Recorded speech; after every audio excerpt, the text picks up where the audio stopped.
इथं राहायचं तुला शब्द काढला तोंडात ना नाटक तू लाव हात चल. हा लाव मला हा लाव आता लाव लाव हात तू. लाव लाव लाव लाव काय विषय काय विषय इथं राहतो इथं राहायचं का म्हणतो इथं राहायचं म्हणजे तू नीट राहा. हा?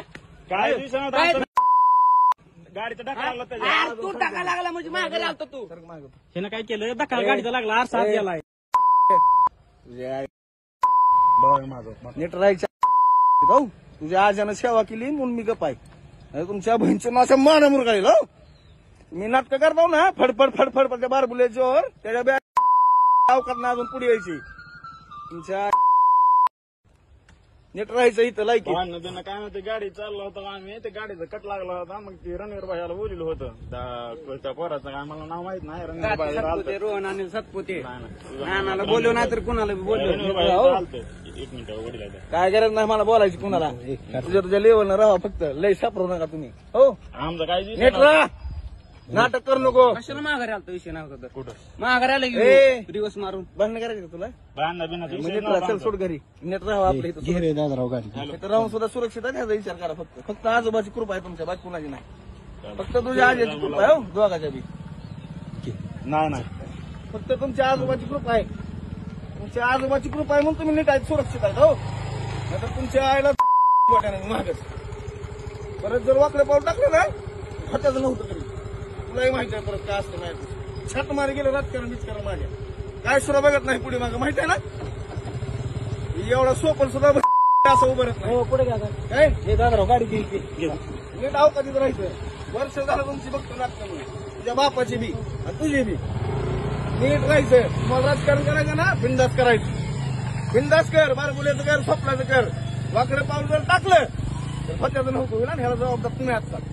तुलाही माहिती आहे झेपणार आहे का मी. झेपणार आहे का झेपणार आहे तुम्हाला झेपणार आहे का तुम्हाला झेपणार आहे का आपलं काय झेपणार आहे का उत्तर दे. झेपणार आहे झेपत नाही. मग नीट लायकीत राहा. तू कुठं राहतो इथं जरा सुरक्षित आहे ना. कशामुळे आहे आजमुळे तेवढंच फक्त लक्षात. त्या आजीची पुण्य आहे म्हणून तू जोर हात उचलला. त्या दिवशी माझं डोकं हललं त्या दिवशी इसरल मी पुण्य इसरल मी सगळी जुनी ती इसरायला लावू नका. फक्त तुझ्या रामभाऊची फक्त पुण्य आहे तुमच्या घरावर. तुझ्या आजीनं लय केलंय पार्टीसाठी म्हणून आम्ही गप्प आहे. ज्या दिवशी सर्कल त्या दिवशी विषय संपल झाला हो. सोशल मीडियावरती टीव्ही चॅनेल्सवरती मी आता व्हिडिओ पाहिला. त्या व्हिडिओची पार्श्वभूमी मी या सर्व लोकांना या माध्यमातून सांगू इच्छितो. मी एका लग्न समारंभावरून लातूर रोडकडे जात असताना रोहन सातपुते आणि त्याची बहीण हे लातूर रोडवरून त्यांच्या घराकडे जात होते. जात असताना जाधवर नावाच्या तरुणाने त्यांच्या स्कूटीला कट मारला आणि कट मारल्यानंतर रोहनच्या बहिणीने त्या जाधवर नावाच्या तरुणाला जाब विचारला असता त्या जाधवर नावाच्या तरुणाने त्या भगिनीला खालच्या भाषेत बोलून आरेरावी केली आणि मी तिथून जात असताना हा प्रकार माझ्या निदर्शनास आला. एका भगिनीची छेड काढल्यानंतर मी तिथं मध्यस्थी करायला गेलो असता त्या रोहनला त्या जाधवर नावाच्या तरुणाने ढकलून देऊन मारण्याचा प्रयत्न केला. परंतु त्या जाधवर नावाच्या तरुणाचा मिटवून न घेता एक भांडणाच्या मूडमध्ये असल्यासारखा तो तिथं वर्तवणूक करत होता आणि आमचे विरोधक किंवा राजकीय प्रतिस्पर्धींना माझ्यासमोरून तो फोन लावून इथं अशी घटना घडली सांगत होता.